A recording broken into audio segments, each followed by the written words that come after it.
Hi everyone, I'm going to continue covering games from the Šolta Chess Open, and today I'm going to show you my favorite game of the tournament. I'm not going to say more to make sure I don't spoil it. Before I get to that game, I want to go through my round 6 game in which I faced a player rated 21-30 with the black pieces. And this game really wasn't interesting. It was a quick draw. Let me show you what happened before we get to round 7. So he started with c4, I went c6. Obviously I want to play the Caro-Kann or the Semi-Slav. So knight c3, d5, e3, knight f6.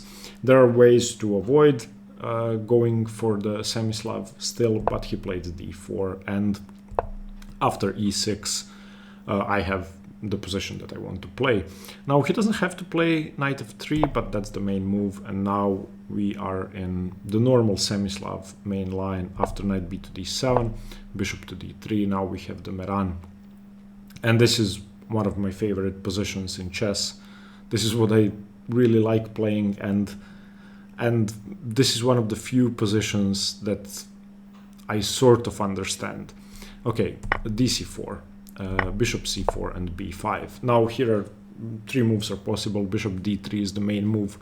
Bishop b3 is the trickiest. My opponent went for bishop e2. I was of course prepared for all 3. And bishop e2 is my favorite to play against. I honestly don't think white can play for an advantage from this position. Here black plays bishop to b7, and after castles bishop to e7, white's only try for the initiative is pawn to e4. Unfortunately for white, this is a forced variation which leaves him with, I really don't think, much chances for a win, because black here plays b4, and after e5, now this is all theory that has been played a million times, I just want to go over it quickly. We have bc3, ef6, bishop f6, bc3 and c5, and this move basically equalizes. After dc5, black castles, and he's going to round up the c5 pawn eventually. You don't want to take it straight away because of bishop b5 and queen a4 and stuff like that. Here, if white tries to hold on to the pawn with something like bishop a3, you can go bishop e7, and if, for example, queen d4, which is the main move, then queen c7, rook a b1, you can just go rook b8 and eventually take the pawn. So this is the line that I'd expected. This is the main line. There are a couple of more moves. You can go a3 to prevent b4. You can also go queen c2. But my opponent played b3. Now b3, I don't know what to say about b3. b3 is a fine way to avoid theory, highlighting the fact that he's not going to be playing for e4 because the bishop is going to fianchetto. This basically gives black a free hand. So now I can play a6, rook c8, c5, queen b6, and all the normal Semi-Slav moves. So I start with a6. I want to play c5, but I don't want to hang my b5 pawn. Bishop to b2, c5, rook c1, castles. He took on c5. I can take with the knight, but I took with the bishop. I want the battery with the bishop on c5 and queen on b6. Knight d2, queen b6. Yeah, in this position, after castles, he took on c5 and offered the draw. I declined because I wanted to play. I mean, the position is perfectly equal, the pawn structure is symmetrical, but I wanted to play. So bishop c5, knight d2, and after this move, the game is completely drawn. The game is completely dead. This is a great way to make sure there are no chances for black, because he's going to play bishop f3 next, trade off my best piece, and there's basically nothing I can do. There's nothing either of us could do. Queen b6, bishop f3, takes, rook fd8, queen e2, and I played knight f8 and offered the draw back, and he accepted. I mean, he was playing for a draw. He wanted to draw this game, and from this position we could make moves for another like 3 hours and then draw unless someone blunders. But yeah, I wasn't in the mood for that. I really didn't see a way to make any progress. From here, it's obvious that the rooks are going to be traded on the d-file. I mean, he has e5, I have e4, but that's really it. That's why I played knight f8, I want to go knight g6. So my round 6 game was a quick draw. We drew in about, I'm gonna say 20 minutes. My quickest game by far whole year. Okay, now, in round 7 I played a tremendously strong young player whom I faced 2 years ago when he was rated, I'm gonna say 1600. And I blundered in a winning position, got a lost position, then managed to draw. He was, maybe he was 1700, but I think he was 1600. At the time of this game, he was almost 2100. When I last looked, he was 2200. So he is much stronger than his rating, and he's just very strong. And I think he's 15, 16, 17. I'm not really sure. But yeah, a great player. And he has a very aggressive repertoire. Plays the Sicilian with black against e4, plays the Benoni or the Benko against d4. So very strong. I decided to try out something new, which I've never played before. Now, usually against the Najdorf, I would either go for f3 for the Prince Sicilian, or I would play the Zagreb variation with g3, which I find very comfortable. For this game, I'd prepared something else. So we have e4, c5, knight f3, d6, d4, and here he played knight f6, which, I mean, is an invitation to play dc5 and go in for weirder lines, or to play bishop b5. I know those, but this is a way to avoid the f3 line, because if I do want to go in for the main stuff, I have to play knight c3, which means I cannot play f3, c4. So he's trying to get me out of my comfort zone, or trying to force me not to play f3, which is fine. I didn't want to play it anyway. So I played knight c3. Now he takes, and we transpose to the main line Najdorf with a6. And I went for the Adams attack with pawn to h3. Now, I wasn't sure whether he was going to play e5 or e6, and there's a huge difference between these two. You can obviously also play g6 or knight c6 or b5 straight away, you don't have to commit. He played pawn e6, and I went g4. This is the main move. Now here, black can do several different things. I think the trickiest move for white to face is the immediate d5. Again, I don't want to go into the theory of the Adams attack. I'd spent months learning it, and there's so much, and there are so many patterns, both strategic and tactical, that I think make this the most complex variation you can choose against the Najdorf. So I would recommend that you study it yourself. But anyway, d5 I think is the trickiest for white to face. You can also go bishop e7, you can go h6, preventing g5, you can go knight f to d7, preventing g5, you can simply play knight c6, or as my opponent did, you can go b5, which arguably is the sharpest.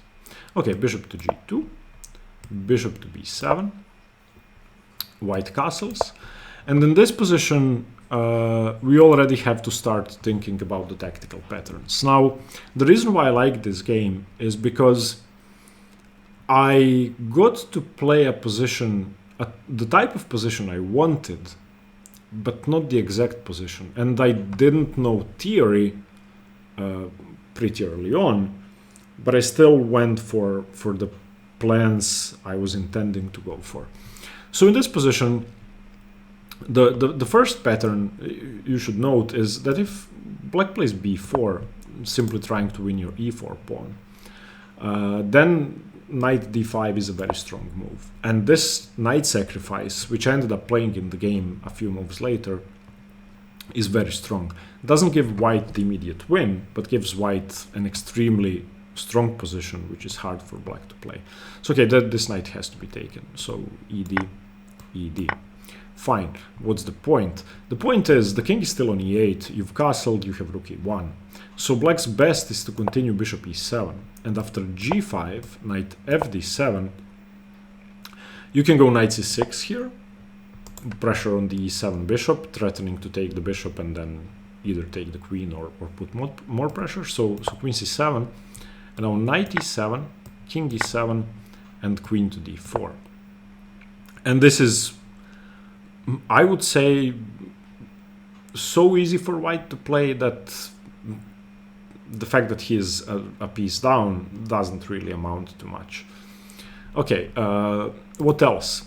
He could go knight bd7, which is a bad move, because after g5 he has to go b4. I mean, there's nothing else. Knight g8 is just a bad move.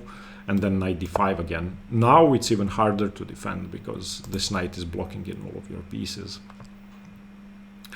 And what I think is the simplest move is knight f to d7 instead of b4, where there's this pattern, this strategic pattern or positional pattern, that you simply break up the queen side with a4. And this is another thing you always have to be aware of. When the pawn is on b5, you break the structure with a4. Now, obviously, taking fails for so many reasons, so you can expect b4. And now this maneuver with knight a2, putting pressure on the pawn, black defends, and you play c3. And once this is taken, excuse me, obviously b3, queen b3. So bc3, knight c3, your knight is back in the center. This is isolated, and it's going to become a weakness. You have the b5 square, whereas black is yet to develop his knight to c6 to exploit b4.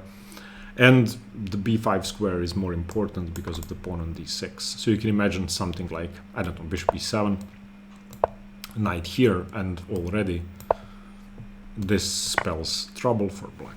White is better. Excuse me. But after castles, my opponent played queen c7, which is a respectable move, makes a ton of sense, and simply good. Develops a piece, defends along the 7th rank, and gets the queen out of trouble. In this position, rook e1 is actually the main move, and I couldn't remember the move order, so I played the g5. g5 is still okay and should give white great chances, but the main continuation is rook e1, and after bishop to e7, you can now go for the plan with a4 again, which is the best plan, or you can go g5, and after the knight moves, you can continue f4 and just start grabbing space, something like knight c6. Now we reach another pattern which should be mentioned, and that's knight f5. And this is something I've played before, not in this exact position, but the point is you want black to take with the e-pawn so that you can play knight d5. So if takes, then knight d5, and queen d8, and df5, and obviously you can see that there will be trouble on e7. Okay, but I played g5 instead of rook e1, which is okay. He played knight f d7, I played rook e1, bishop e7, and now, yeah, I had a think. I thought for about 15 to 20 minutes, I'm going to say. There are a couple of continuations one should consider. One of them, and probably the most natural one, one that the position probably requires positionally, is a4. And again, ba4, I can just continue h4 and then rook a4. And if b4, knight a2, a5, c3, fine. I mean, this is, we saw this already. Another way to play would be to go f4, which is also fine. And after knight c6, knight f5, we saw this already. Obviously, if takes, then you get to play knight d5, so probably bishop f8, and now just knight e3. And g6 to blockade your pawns, and this is a comfortable position. It's not really clear how and when and where black is going to castle. Neither side seems safe. Okay, since I couldn't calculate everything, I started to calculate as deeply as I could, and I started to calculate knight d5, which is a pattern that, even though it may just lose a piece, should give me enough activity to compensate for that, at least temporarily. So here was my calculation. I go knight d5, he takes it, I take, and he should go g6. g6 is forced. If he doesn't play g6, firstly, if he castles, I take the bishop, I should be winning. If he plays something else, let's find the move. cannot find the move. Let's say queen d8, trying to defend the bishop, then knight f5. Obviously, d6 is hanging, the bishop is hanging, the whole position is just collapsing. If he tries knight b6, the same thing happens, because d5 is defended, the bishop is hanging, and again, no salvation. So the first part was easy to calculate. Knight d5, e d5, he plays g6, fine. Now how do I continue? My original intention was to go a4 and hold off with the pressure on e7, because I can do that later. It's not as if the bishop is running away or as if the king is going to castle. Okay, nothing's going on. My fear was knight e5, and I wasn't really sure what to do about this. I could go f4, but that seems weakening because suddenly this diagonal is open and stuff is happening. If ba4, then rook a4, and I'm much happier. But yeah, I didn't want to go for a4 because of that. So I wanted to play in a straightforward fashion. I played queen e2. Okay, that simply puts pressure on the bishop, so he has to do something. He played knight b6. Okay, and I'd expected this. This is what I saw before knight d5. Everything's fine. In this position, I messed up. Here, I'm not really sure how to be precise. I'm not really sure what I should be doing. I knew that I wanted to put pressure on the bishop, so I played f4. Now, the problem with f4 is that he can go bishop d5. And I'd completely discarded this option because of f5. Unfortunately, after f5, he just takes on g2. I play f6 and he takes on h3, and my king is completely naked. There is nothing I can do. I mean, I'm going to grab a piece back, doesn't really matter, but I'm 2 pieces down, still going to be a piece down.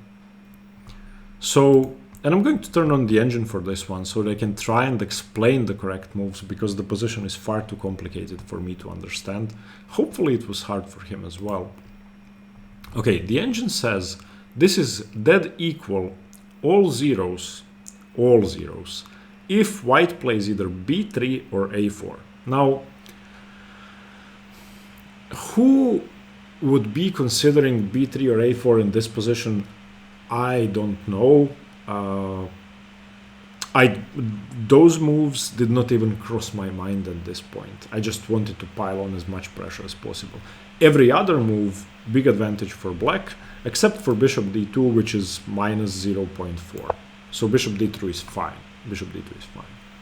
And after bishop takes, knight takes, I'm supposed to play c4. And this should be a slight advantage to black. Fine, but I played f4. And as I said, bishop d5 wins for black, which I did not see. He didn't see it either, so nothing happened. If he doesn't play bishop d5, f4 is the best move. So it was the best move because he didn't play bishop d5. He played knight c8. After he plays knight c8, there's no more pressure on d5, so I'm free to play f5.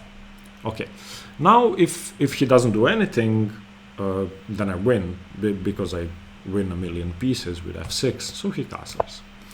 And in this position, which I saw before playing knight d5, I played the move which I wanted to play, which I'd intended to play before playing knight d5. So coming back to the original position, my calculation was fine. I played knight d5, e d5, e d5, g6, queen e2, knight b6, f4. He does something, probably knight c8, which he did play, and I play f5, he castles, I play f6. So coming to this position, when he castled, I played f6 straight away. I just played it.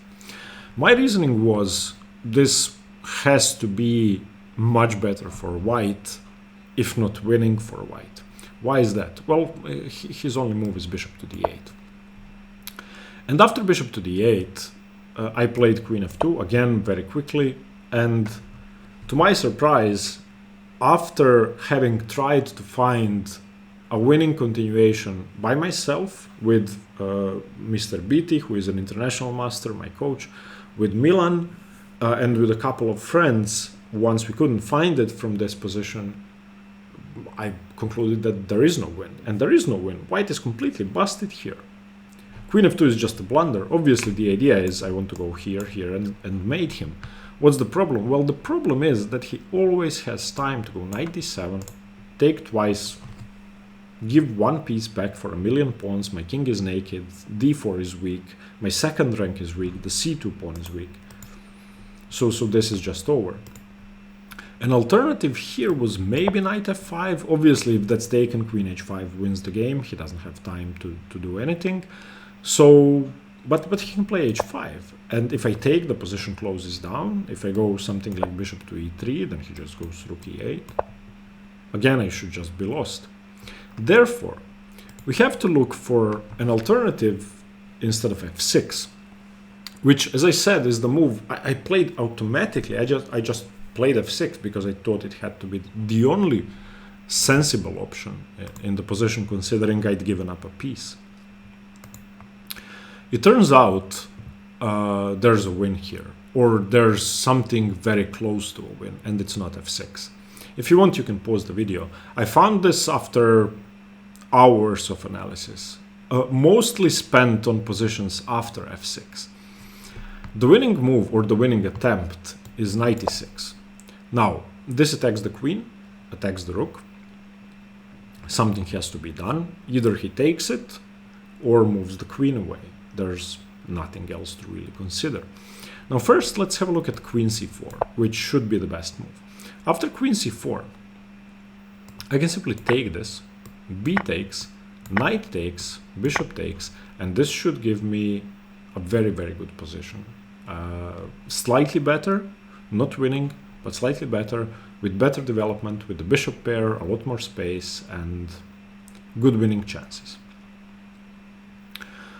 Okay, another thing, what if he takes? What if f e6? Well, this is game over. And my problem, I did briefly look at knight e6 positions during the game, maybe not at this exact point, but during my analysis, I'd always considered taking with the pawn. Taking with the queen actually just wins. Queen e6 has two options. If he goes king h8 or king g7, then I just go bishop e3. And there's no way to prevent bishop d4. If queen c4, then rook d1, and then bishop d4 at the next, on the next move. So that's just over. And after queen e6 check, if rook f7, this is even nicer than fg, hg, queen g, rook g7, queen e6 check, king f8, for example, and simply rook e4. And I'm either going to do this, or if he tries to defend, I'll infiltrate some other way. Basically, black is simply busted. Yeah, as I said, I did not see that. I did not go for that. After f6, bishop here, I wanted to... These are the sort of patterns I saw. I saw stuff like queen e8, which seemed great, but doesn't really do anything. He doesn't have to take my queen. If he takes my queen, I win, but he doesn't take my queen. Unfortunately, after bishop d8, none of that really works. There's absolutely nothing. So queen f2 was played. Knight d7, preparing to take on f6. No problems. So if I go queen h4, he can just go h5 or take on f6. Oh, sorry, not take on f6, but play h5. So I played bishop e3, wanted to get my pieces into play. He played knight cb6, pressure on d4, on d5, excuse me, queen h4, and now he simply cashes out. So knight take, bishop takes, excuse me, queen h6, knight f6, gf6, bishop f6. What do? I'm just busted. My position just collapses. I tried knight f5, and it doesn't work. Obviously, it doesn't work. At this point, I knew I was lost, so I just wanted to try. He should not take, of course, but he has a winning position with a very simple tactical move. Bishop takes g2, king g2, queen c2 check, and he's going to take the knight with the queen. So I resigned. And you might be surprised that this is my favorite game of the tournament. It is, because I really enjoyed playing it, and even though it was only 20 or so moves, both me and him were short on time by the end, and I think it was really instructive, especially for me, because I'm, for now, not good at tactical positions. I believe calculation and tactics are my weakest point, and these are the types of positions I have to be playing in order to improve. So I'm happy I have played it. Not happy I lost, of course, but...